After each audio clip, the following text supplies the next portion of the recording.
Could you tell us, for the tuition tax credit scholarship, the difference in what Georgia spends on average for public school students today versus the average cost of the tuition tax credit scholarship? Yeah, I'll just jump to the chase. The average tax credit scholarship in Georgia is about $1,000 less per student than the state share going to public schools. So when a child leaves a public school with a tax credit scholarship, the state saves about $1,000 a kid. The local public schools get to keep all their local money, right? Think of those of you in business. What business, when you lose a customer, you get to keep some of their money when they spend stuff in the future? That's a good business, right? Your business, no? Not good. Right? They got a pretty good gig there, right? So yes, this is a tax saver. And I think my results suggest some Republican supporters need to be educated on that. Democrats and independents don't seem worried about that. Yes, ma'am. I think I was one that took that survey and I didn't understand something. So, what are the requirements for students to get a Georgia credit scholarship? Okay, the student scholarship organizations, and there's like 30 some of them, they get donations from people like you and me, perhaps. I donate to one. That those student scholarship organizations decide who gets the scholarships, but they have to be enrolled in a public school. And so it's all academic? Well, it doesn't have to be academic. There's no academic requirement. It's just a student who wants to go to a private school applies with the student scholarship organization. Okay, but the price of a private school, having had a child in private school, has gone up. Yes. And that will be taking more money for other children's. This is a burden on private schools because these scholarship amounts tend to be a lot less than, so the private schools have tried to increase their fundraising for needy students. And so, yeah, it's been a burden on them, yes. Well, I mean, I think you're going to have to ask the private schools, because I think that's why they want academics, strong academics. And I'm all for, academic scholarships or some other scholarship, but I'm very suspicious of, in Macon, for instance, we have a huge number, I shouldn't say this, but we have a huge number of administrators. They're not necessary, and it makes me so mad, because I saw that figure you showed on there, have it gone up 4 times? Well, I know it's gone up 4 times. You know where I got the idea for that paper? From public school teachers. Oh. Public school teachers, they're the ones who gave me that idea for that paper. But I mean, that's exactly the problem. But if the school choice programs in Georgia and everywhere were much bigger, there would be new private schools created to meet the needs of Well, who are going to be the ones that actually do this? Who actually holds the money? Okay, the student scholarship organization that you donate to, they have the money, and then you apply to them to get a scholarship. But the private school doesn't have to take the child if they don't want it. Well, I mean, that's the problem. Christine? What's the substantive difference between the educational savings account and just going direct to vouchers? Oh, that's a good point. What's the difference between an education savings account and vouchers? An education savings account is a voucher plus, right? So if you give a school voucher to a kid, like the special needs scholarship in Georgia is a straight voucher program, you might get a voucher, the average is like, say, $6,000. So you get a $6,000 voucher because your child has some severe special need, and you use it to offset tuition at private school. You can only use it for tuition. An education savings account would allow you to save some of that money for college, and so it gives you an incentive to be cost efficient. It also allows you to spend it on other educational services other than school, like tutoring, different kinds of therapy. Like a lot of kids need a whole variety of types of therapy. So an education savings account is like a voucher plus. So that's an excellent question. There's a lawsuit pending now, isn't there, against the student scholarship organizations? Could you explain that, why, how, and the status of it? Yes, the lawsuit was filed fairly recently. There's one group, how do I want to describe them? It's a nonprofit. and they're kind of rabble-rousers. They're suing because they think there's some state violations in terms of the state not implementing the program well and accurately, and it's just started, so it's really not anywhere yet. The people that support the tax credit scholarship programs are not worried that it's going to get overturned at all. Susan? I'm very interested, of course, in the difference between low-income means testing, school choice, and school choice for all children. Across the country, including in Congress, you hear a lot of talk in the Republican Party about how Republicans need to have more outreach towards minorities and have means testing and everything from Social Security to other federal programs, and even on the state level with dual school choice only for low-income and poor kids. Can you talk about why that's not a politically smart move versus giving school choice and competition for all? Thank you. Even Democrats who support school choice want it open to everybody, almost person to person. Right? So I do think school choice would be a good way to get support of minority voters, right? If that's your policy or your political call. But means testing doesn't seem like it buys you any votes. And I was a little surprised by that. Right? I was a little surprised by that in the results. But it seems like everyone who supports school choice wants it open to everyone, and that's regardless of race, regardless of party affiliation, regardless of income. Even low-income respondents that supported school choice want it open to everybody. Yeah. So I think that the teaching profession is a very honorable profession. But in the spirit of saying that, the school unions and teacher unions, I hear a lot of banter about the political clout there. Can you speak to that a little bit? Yes. I'm actually writing a paper, and I should have finished it a while ago. I think I told Andrew about it a while ago, about who voted for the Georgia Charter Schools Amendment to recreate the state commission. And one result that just popped out that was amazing. If your county in Georgia had its electorate 1 percentage point more were working for the school system, the yes vote on the charter amendment was down 4.5%. So think about that. So for every extra public school employee in your community, they convinced themselves, their spouse, and 2 friends to vote against the amendment. That's the political power. I was laughing, there was something in the AJC today about, oh, there's not much political power in Georgia, for teachers. That's a relative thing, number one. But number two, there's 250,000 public school employees, and they're increasing all the time, right? That is political power, just in terms of bodies. So that's the... Is there how much money do they move around in political acts? I just glanced at that article this morning. They said not as much in Georgia as in other states. But I think we've seen, I'm from Richmond, Virginia. The congressman there got beat by someone who didn't have any money. I mean, I think money is sometimes overrated in politics. Yeah. I'm all for ethics. Thank you. I think the power of money is sometimes overrated. I mean, I'm an economist, right? Why does Walmart get a lot of money? Because people like it. Why do a lot of people donate to candidate X? People like them, right? So I'm not sure it's a causal. Yes. Ben, first of all, I want to thank you for all that you do, especially for the movement and choice. I just want to put a face on the tax credit piece as we talk about it.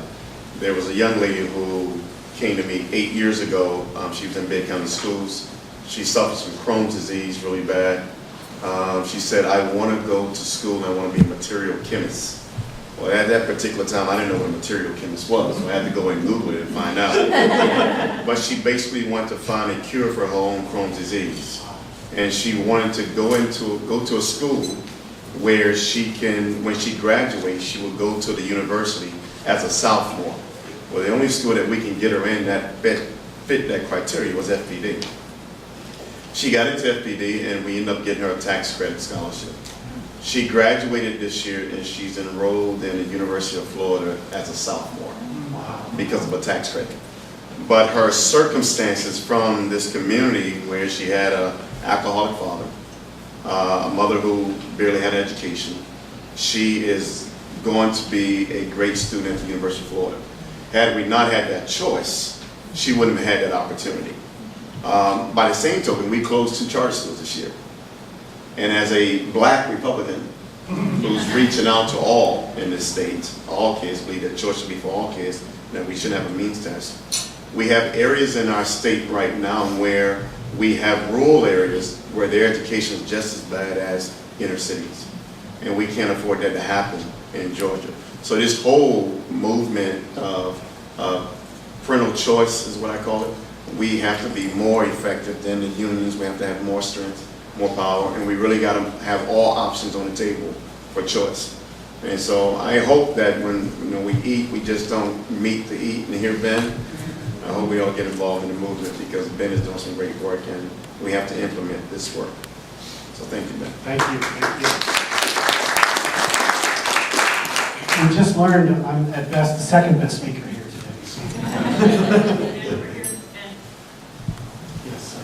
Well, I think, free enterprise is the way to do it. I think the combination of broad charter schools and ESAs like you're talking about is the way to take it forward. We absolutely have to have the free choice.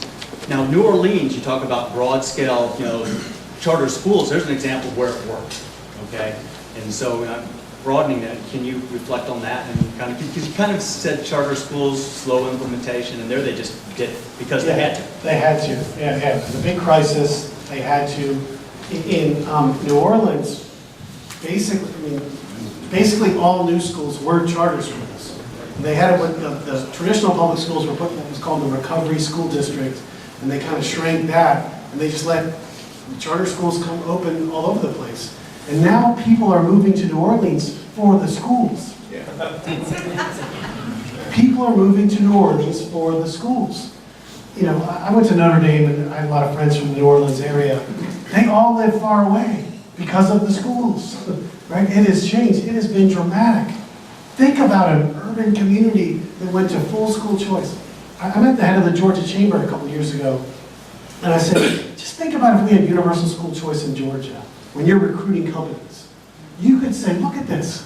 If you come to Georgia, your employees can choose charter schools, public schools, private schools, home schools, virtual schools for their kids. Would that be a good selling point? Yeah. And he said, oh yeah. Right? Think about that for a second. Yeah, and just, to that point, as this is implemented, the savings account, I did it. I participated in it. And it's onerous. It's not easy to do. You have to qualify for it, then you have to remember that you have it to get the tax credit back and everything. And it's a very small dollar amount. Yes. So I see it as a drop in the bucket compared to what we really need to do. And I love the other part. So, do it if you can, the savings account. Raise it if you can, but we really need to just jump all the way to charter schools and ESAs and real school choice. For it all. Yes, sir. We know Walmart's spending millions of dollars in Arkansas, but it's not clear to me how they're spending it, whether they're going freedom of choice, whether they're putting it into public schools. Do you have any knowledge on They it? have been famously unsuccessful at changing education policy in Arkansas. So it's not a money question. They have a lot of public school employees who vote, and they have thwarted them at every turn. So they've had basically no changes. And the question that I have is how we, school choice is a great idea, but I taught 15 years ago in Jefferson County, Georgia. And in rural Georgia, how do we bring universal school choice to an area that has not much there to support it? In Macon, we have 2 different charter schools opening. Who and where can that happen in a lot of these rural counties where people don't have transportation besides the school bus? That's been one of the sticklers in Bibb County, is that you have to be able to provide your own transportation or be accessible to the county transportation. Jefferson County has none of that. Much of Georgia gets forgotten when we have these really great ideas for Metro Atlanta and some of the larger areas outside. But much of the state, unfortunately, is still not going to be able to implement this unless we come up with really, really creative solutions and get people from places like Bibb County and Metro Atlanta out into those communities. That's an excellent point. And I do think if we had universal school choice in Georgia, it would look different in Metro Atlanta and Bibb than it would look in rural Georgia. I'll give you an example from when I was a kid. Remember Dick Tracy? Remember like the Dick Tracy watch? Did you ever think that you would have a Dick Tracy watch? We all wanted one. All the guys wanted one, right? Now they have, wait, do I have one? No, I don't. I have a flip phone that's duct taped. But, you can talk into this, and you can surf the internet. The market figured it out, and the market will figure it out in rural Georgia. And I think it rhymes with virtual. I think there will be virtual options in rural Georgia. I think that's what's, in very tiny places. Yeah, it's not going to look the same. It's not, I agree. I'm on the board of the Georgia Cyber Academy. Elsa just helped us, I believe, write our strategic plan. We are a charter school, public school, K-12, all online, entirely online. This year, I had our first graduating class. 2 of the students graduated with a high school degree and a 2 years associate's degree. We have dual enrollment programs with many colleges in Georgia. We are working to put in a dual enrollment with Georgia Tech, which would be really unusual, so that students in every corner of Georgia could take Georgia Tech physics, which would turn out to be credit transferable to any university in the world. And in most of these rural counties in Georgia, they don't have a physics teacher. And, you know, God forbid, the economics are taught by the coaches. And the colleges actually, MIT, Harvard, and some other schools that shall go unnamed, are looking to a not so far in the future situation where the first 2 years are done with virtual education, and then the kids only come to the campus for 2 to 3 years to do the face-to-face. One other thing, I asked President Peterson to do an assembly for the Georgia Cyber Academy for our middle school and high school students. Again, 14,000 are now enrolled in the state of Georgia. So I was sitting there watching his computer as he was giving this talk, and the moderator said, would every student who's listening, please sign on. So he had a map of the state of Georgia, and I mean, it gave me shivers. Little lights came on, and then there were clusters, like Savannah has a big cluster. Little lights came on all over the state of Georgia, and President Peterson knew that he was basically speaking to these kids about working hard, STEM education, and so on, all over the state. So we have it. We have an individualized learning plan for every child for every day. And if a child is not meeting their plan daily, the teacher goes in and remediates. It's really phenomenal what's happening. So it's there. It's just not very well known and publicized. Can I ask Sure. a question? Talk to me about cost. Is it cheaper to do the virtual? It is a lot because we don't have bricks and mortar. On the other hand, we have to supply every child with a compuper. So talk to me about per head cost. The state It's true. subsidy, It's they get true. less, they get about, whatever a public charter school gets brick and mortar, which is a lot less than regular public schools get, they get about 60%. So is that a 60. for-profit or not for-profit? Right, the company that provides the service is for-profit, but the school's not for-profit. It's a public school. Yeah, but they save the state buckets. Can we buy stock in that company? I could sell you some. Should have that. Just to corroborate the demand for the product, I'm opening the Academy for Classical Education on the 4th of August, K through 8. I went and found venture capital out of Valdosta. We purchased the facility on 39 acres. We're rehabbing it with $8.5 million. I've got 760 kids enrolled K through 8, 700 still on a waiting list. Of the entire constituency, I took 89 from private school. We took a bunch from homeschool. We obviously are introducing kindergarten, so those children are not in the mix. Where I'm getting at is this is indeed, at least with respect to Bibb County, and we're a district-wide attendance zone, so anybody that's in the district can show up.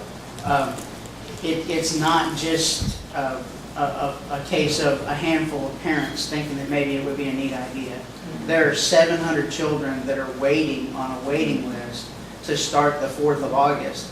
And I can give you the names of 100 parents that could tell you where their children are on the waiting list by number, by grade.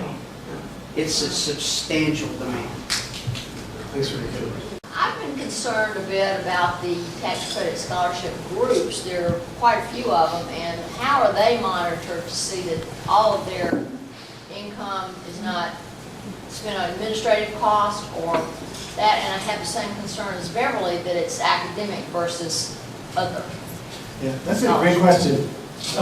We passed a law 2 years ago to increase the reporting on student scholarship organizations. And full information, I'm paid by one of them, Goal, the biggest one. Goal, the Catholic one, and another one testified in favor of the regulations on their industry. They also testified to cut their money that goes to overhead. The law that passed in '08 said they could keep 10% for administration. Now it's much less.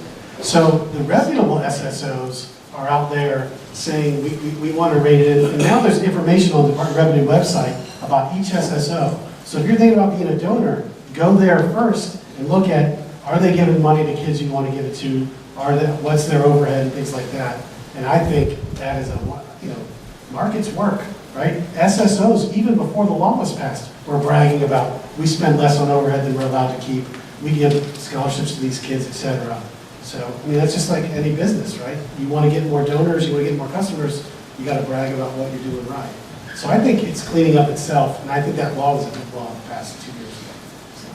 Ben, please, before you. Sure. I live here in Macon, and this is very crucial to my heart, and I've had many conversations with Mike Ford about this. Can you talk about the economic impact of a charter school in a community before you leave? Because that's the big 800-pound gorilla I think we as Macon leaders need to know about. There's new research, I meant to flip it to you the other day. I just got, some professor at NC State has 2 papers that just are coming out, and both papers find that when you put in a charter school, that leads to more people living there, house prices going up.